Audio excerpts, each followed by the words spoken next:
How is it going then, everybody? I hope you're all doing very well. Welcome back to another video here on our channel. I'm the FIFA analyst, and today I'm going to be talking to you guys about how you can get the best possible start, the most amount of wins on the first FUT Champs weekend this weekend. A lot of practice, a lot of effort has gone in over the last week or so as we've all been getting prepared for the first weekend, and I'm going to give you these tips to hopefully help you guys out. We're going to kick things off with number one. In the background, you have got some just Division Rivals gameplay. Some of these tips we've spoken about in the past and some new tips as well. The first thing that we're going to be talking about is planning your games. Now, if you've not played FUT Champions before, it's 30 games a weekend league from Friday through to Monday morning here in the UK. It depends on your time zone when it is. It's 30 games, which means that, you know, you need to be playing 10 games a day, realistically.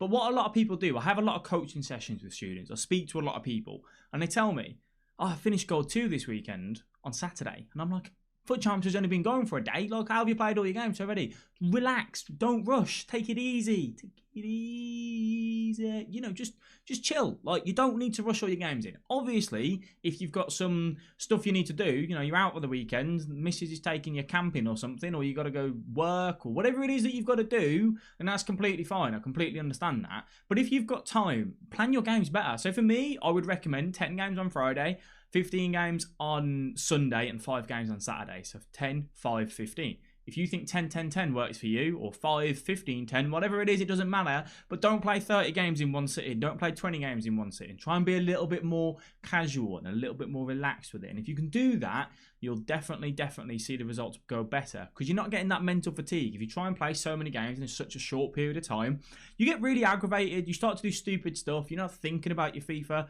You go into autopilot and you just play for the sake of playing. So just keep that in mind.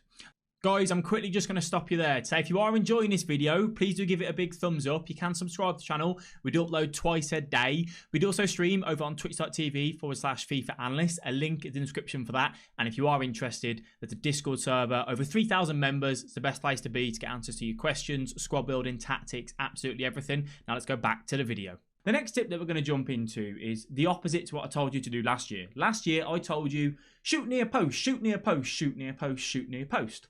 This year, shoot across goal. That's a stronger one this year. So take out that near post. It does still work in certain areas, and you'll see that in future videos. But for now, as a general rule, you get into the box, you're going to power it across your body, across the face of goal, 2 bars, 3 bars of power, depending on how far out you are. You can also finesse. Again, we'll go into that in a future video. But predominantly, shooting across goal is the go-to finish this year. My advice for a lot of these tips I'm going to give you today, get a post-it note, write them down, stick it on your monitor in front of you. Constantly keep reminding yourself, that's what I need to do. And if you can do that, you'll score more goals and you win more games, equals better results in FUT Champs. Absolute banging stuff indeed. Moving into point number 3, you're going to see a video on this tomorrow morning, and that is going to be having game plans. What are game plans, Mr. Analyst? Mr. Analyst, I'll say my name twice, why don't I? Game plans are where you have multiple tactics based on a scenario that you're in. You need to see out a game. You need to have an ultra defensive tactic to see out that game in the 80th minute. You're going into the game, what's your starting formation? You're losing 2-1. You don't want to be too open at the back, but you want to be able to put a little bit more pressure on the opponent. You might move to an attacking 4-4-2, press on heavy touch, higher depth, whatever it is.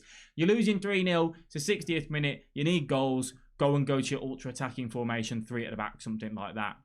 You have to have game plans. As I said, tomorrow morning, 8 AM UK time, you'll be seeing my game plans for the weekend. Just go into it knowing your plan. That then means that you can be relaxed. That if you're losing a game, you can go to that formation, you can go to that tactic, and you can have the joy and success of getting back into the game or seeing out the game should you need to. Moving on to the next point, which is one that I recommend the best players to do, the worst players to do, absolutely everyone. It's what I did to improve from a Gold 2 player to a consistent Elite 1 player, and that is writing down your bad habits. I always recommend you guys to look back on your games, notice what things you do on a regular basis, what are the bad things that you're doing, identifying those mistakes, and if you can do that and write them down, that post-it note, I should get a post-it note sponsor, shouldn't I? Can I post-it note, stick it on that monitor, on that TV, on I don't know where, if you need to put it on the kid's forehead, it doesn't matter. Just constantly keep reminding yourself, don't do that, but constantly keep reminding yourself, put it in front of you so you know where it is on a regular basis, and if you do that, you're constantly reminding yourself. When you write things down, it's much easier for you to remember. If you keep it up in your head, you forget. You don't remember. You know, you got to go do something. You just keep it up here. You forget, don't you? I forgot to take the bins out the other night, didn't I? Woeful, woeful. The next one is moving on to stay calm when you're losing a game, right? So many times I see people panic when they're losing a game. They're 3-1 down and they start rushing. It's the 40th minute and they start rushing and they start bringing every man forward. And it's like, relax. Just, you've got plenty of time to get back into the game. We talked about earlier on, planning your games, having a game plan. You've done the preparation. You know what you need to do. One game's going bad. It's not the be-all and end-all. You can get back into the game. It doesn't take long to score a goal on FIFA. You can score a goal very quickly and very easily. General rule. So just remember that and just think, if you get that one chance and you take that one chance, the pressure is then put back on the opponent, and they're the ones that have got squeaky bum time. So relax, take it easy. If you get too aggressive and you give up more space and you concede another goal, you're going to get more frustrated, more annoyed. Stay calm. Know that when your chance comes, if you take it, you are back into the game. Even if it's 4-0, make it 4-1. You've still got some time to get back into it and carry on going from there. Keep believing in yourself, keep your head, keep your cool, and you will find results from just doing that. Moving on to the next point, which in a way comes with planning your games, is taking a break regularly. If you have the time, I would recommend taking a break after every 2 games. Every 2 games would give you enough time. 40 minutes is normally how long it would take you to do 2 games. After 40 minutes, our attention span starts to go. We start thinking about what we're having for dinner. A double cheeseburger would sound nice. You need to make sure that your mind is focused on what's in front of you and nothing else.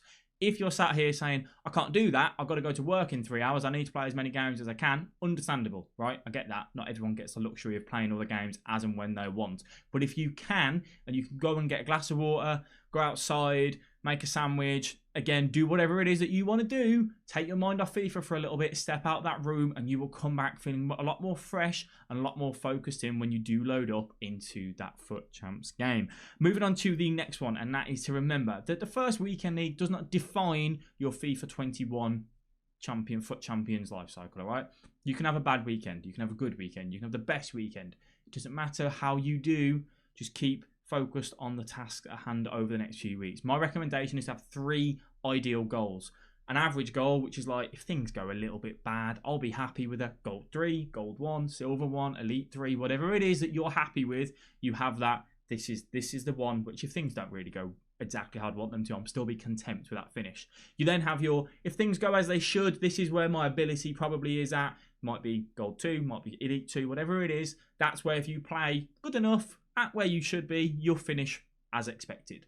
And then you have your overachieving goal, your perfect goal. Things went exactly better than you could have imagined. This is where you'd finish. And if you can look at that and you have those 3 goals, keeps you on mind. If you have a bad start, well, you've still got that first goal originally to hit. So keep your mind on that. For a fantastic start, you can go for the perfect one. But if things then go south, middle through the FUT Champs, you can still go for your average goal.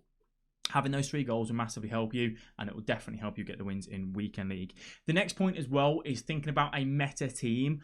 I always talk about this. There's a meta play style on FIFA. There's a meta team. If you're using Harry Kane up front, Thiago Silva at centre-back, John Barnes at left wing, I don't know, whoever it is that you've got, and you look at them and you go, they've got bad agility, they've got balance, they've got no pace, they've got no physical, they've got a bad weak foot, they've got bad skill moves, I've got no unpredictability in attack, everything's so predictable, no versatility in your attack, no versatility in defence. You can't play out from the back, you've got a terrible midfield that can't run, you've got a midfield that's 5'4". It's probably not going to do that great for you. So make sure you've got a meta side, a side that you know across the board, that's the players that you should have. I'm talking small, not small, but quick, agile, got some pace on them, got physical stats on them, got a good weak foot, got good skill moves.